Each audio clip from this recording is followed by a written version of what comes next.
നിങ്ങൾ നിങ്ങളുടെ പാർട്ണറുമായി പിരിയാൻ തീരുമാനിച്ചിരിക്കുകയാണോ?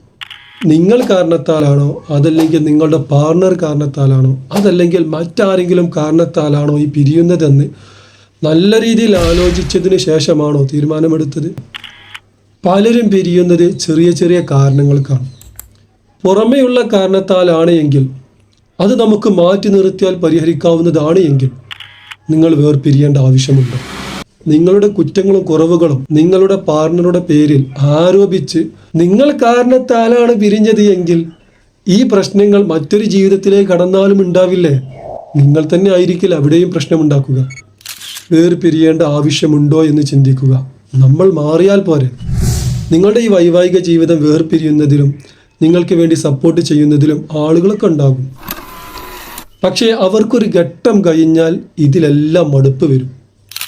പിന്നീട് നമ്മൾ തനിച്ച് തന്നെ ആയിരിക്കും. എത്രയോ ജീവിതങ്ങൾ അങ്ങനെ വേർപിരിഞ്ഞ് കിടപ്പുണ്ട്. നിങ്ങളുടെ പാർട്ണറുടെ പ്രശ്നമാണെങ്കിൽ സംസാരിച്ച് തീരുമാനിക്കാൻ കഴിയുന്നതാണെങ്കിൽ സംസാരിച്ച് തീരുമാനിക്കുക. ഇല്ല എങ്കിൽ മറ്റു വഴികൾ ആലോചിക്കുക.